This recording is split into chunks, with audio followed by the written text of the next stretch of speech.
There is a movement in Mexico called the Zapatistas. One of their leaders is a revolutionary named Subcomandante Marcos. Marcos wrote a book that I read often. In the book, there is a passage called Reggae of the Butterflies. It speaks of butterflies that fly in the inner sea and that will not have a place to land because the sea has neither islands nor rocks. Marcos then uses the example of these butterflies to talk about rebellion. He explains, "Rebellion is like that butterfly that guides its flight towards the sea without islands or rocks. No to logic, no to prudence, no to immobility, no to conformity.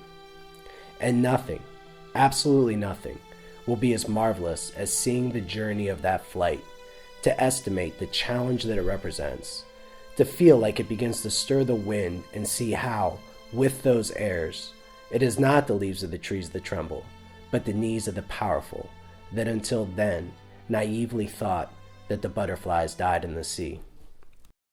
I grew up in an upper middle class household in a rural town just outside Youngstown, Ohio. I was raised with the notion that the world had an order to it, that if you did the right things, then good things would happen to you, that you would be rewarded by believing in the system and operating within its rules. Although I was inundated with this idea, I saw another world taking shape before my eyes. Plant closings and rumors of layoffs were a part of everyday conversation. Factories moved overseas where cheap labor could be easily exploited.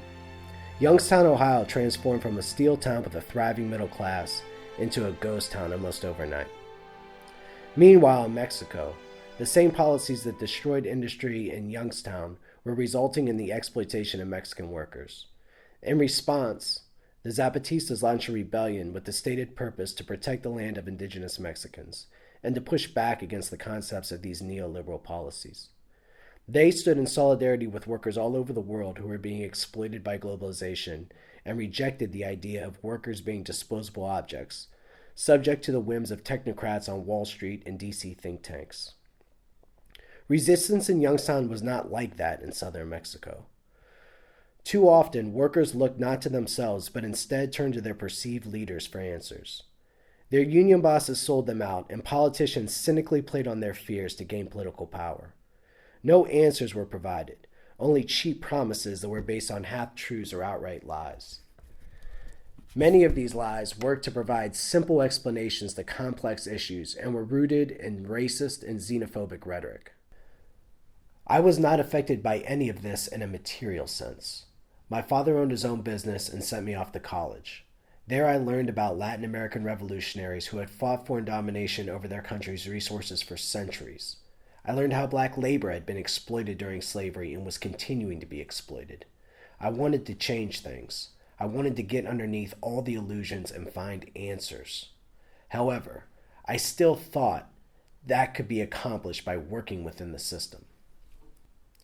After law school, I moved to Washington, D.C. to work with people in imminent danger of displacement from their homes. In D.C., the government works with developers to target entire zip codes to be demolished and redeveloped. The affordable housing in these neighborhoods is replaced with high-priced luxury apartments and condos. In order to justify displacing whole communities, the system works to demonize the people in them. It defines the individuals who make up these communities as disposable objects, the people who deserve what they get. It's okay to shut down the public school in their neighborhood because their children are incapable of learning. If they become homeless due to skyrocketing rents, that's not anyone's fault or responsibility. Their plight is simply a function of the market.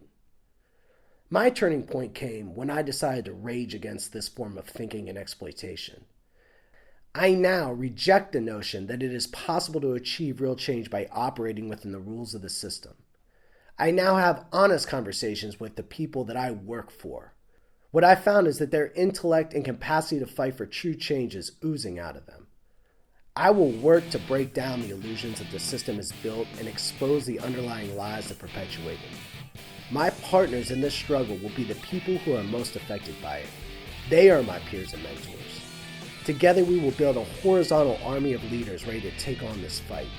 We will build bridges between ethnicities and genders and not be divided. Together we will achieve a metamorphosis like those butterflies that refuse to die at sea. Once people realized that the answers to many of these issues lied within themselves, the racism and xenophobia that I witnessed as a child will vanish, and the knees of the powerful will certainly shake. We are all Zapatistas.